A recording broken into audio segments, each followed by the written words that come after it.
Her controversial remarks about the Derek Chauvin trial. Top Republican in the House, Minority Leader Kevin McCarthy wants Waters to face censure. He's preparing to force a vote on the resolution today. CNN Chief Congressional Correspondent Manu Raju broke the news about this effort.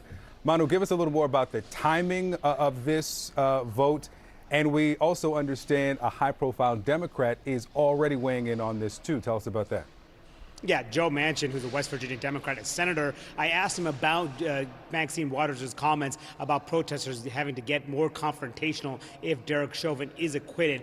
And Manchin told me earlier today, he said she should never have said it. He said right now is not a good time for that type of rhetoric. It really isn't. Now, this comes as the House is moving quickly to take up a resolution to censure Maxine Waters. Republicans are pushing it and using a procedure that could essentially force a vote. Democrats behind the scenes are moving to try to kill that measure. They're actually on the phone, I'm told, from multiple sources, talking to their members, trying to lock down enough opposition to the measure so it could essentially die this afternoon. The question is whether or not they have the support. Democrats, it's just uncertain at this point because of how narrow of a majority the Democrats maintain. They have to limit defections to just 2 of their members. It's unclear if that will happen. Now, what they are arguing behind the scenes is that this Maxine Waters should not be singled out because Republicans, in their rhetoric in the run-up to the January 6th riot and Capitol insurrection, they did not get punished themselves, including Congressman Mo Brooks of Alabama, who spoke at that January 6th rally, riled up those Trump supporters who later came to the Capitol that day. So earlier, I had a chance to ask the House Republican whip, Steve Scalise, about why they're moving to punish Maxine Waters, but they did not opt to punish Mo Brooks. Why isn't Mo Brooks' comments worthy of censure when he said at the Stop the Steal rally, today is the day American patriots start taking down names and kicking? Why wasn't he censured? Well, first of all, I've been very clear in speaking out against any kind of political rhetoric that incites violence. But if you look at Maxine Waters' comments, the judge in the trial just yesterday acknowledged that Maxine Waters' comments are so inflammatory that it could cause grounds for an appeal if that ruling goes the wrong way. Should Mo Brooks apologize also? I mean, there was a deadly riot that happened after he spoke at that rally. Look, a lot of people have talked about the comments that other people have made and spoken out against it. Right now, I haven't heard any Democrats speaking out against what Maxine has said. And it's time for Democrats to speak out when they see it on both sides. They only want to speak out on one side of the aisle, not on both. And that hypocrisy, I think, is starting to shine through. And Allison, Victor, just as Scalise deflected a question there, the Senate Majority Leader Chuck Schumer just deflected a question about Maxine Waters as well. I asked him why it's appropriate for any member of Congress to say that protesters should get more confrontational if a verdict does not go the way they want. And he said about Maxine Waters, he said, all she said is that she wants peace. And he declined to comment further. Guys. Oh, yeah, we heard that deflection. Manu, thank you very much. Loud and clear. So where was that same outrage about all of the things that former President Trump said and his allies? Remember, they said it to a mob in tactical gear right before the January 6th insurrection on the Capitol that killed 5 people. Where was the outrage over Alabama Congressman Mo Brooks' rhetoric at that rally? Here's John Avlon with a CNN reality check. The jury's out on the Derek Chauvin trial, and our country is holding its breath.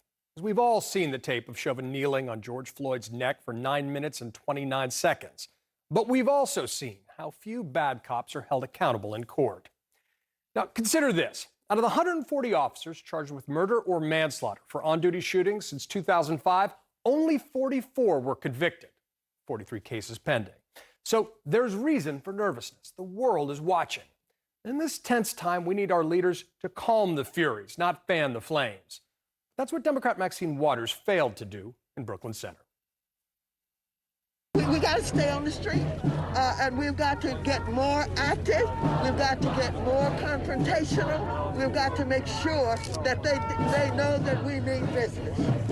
Many folks saw that as a call for violent protest if the verdict doesn't result in a murder conviction. The judge even said that Waters' comments could lead to the trial being overturned. Waters tried some cleanup in an interview with Grillo, but her comments were already dominating conservative media, seemingly more than the trial itself, while Republicans finally found a reason to condemn incendiary rhetoric. In some cases, the hypocrisy was really primo stuff. Take New York Congressman Lee Zeldin's tweet, quote, "Due to the continued and dangerous toxic incitement to violence by Maxine Waters, she should immediately be removed from Congress." Her rhetoric is poisonous. Now, this is from a guy who voted to overturn an election after an attack on our Capitol. A guy who acted like Donald Trump's lapdog in Congress, never daring to call out his dangerous and toxic incitement to violence. So spare us the performative outrage over poisonous rhetoric. But he was far from alone. One example is QAnon-curious Congresswoman Marjorie Taylor Greene, who announced she would introduce a resolution to expel Waters from Congress for, get this, her continual incitement of violence. Now, this is someone who indicated support for executing prominent Democrats. It's a crime punishable by death, is what treason is. Nancy Pelosi is guilty of treason. So let's be clear. There's never any excuse for protests turning into violent riots or politicians encouraging it. Now, Republicans may think of that exclusively in terms of urban unrest, but the preeminent example in our time is the attack on the U.S. Capitol, propelled by Trump's big lie. But there's also a deeper reason folks are frustrated, and it has to do with double standards. George Floyd had the cops called on him for allegedly passing a counterfeit $20 bill. Now, contrast that with a white-collar move involving far more money, like changing the valuation on a property by $70 million in a single year, based on nothing but a whim. Because that's what Donald Trump testified he did on a Westchester estate back in 2007. There's something seriously wrong when the super rich can get away with moving millions while paying no taxes and get rewarded for it, while a counterfeit 20 or a broken taillight or selling loose cigarettes can get you killed by cops in the streets of America. And that's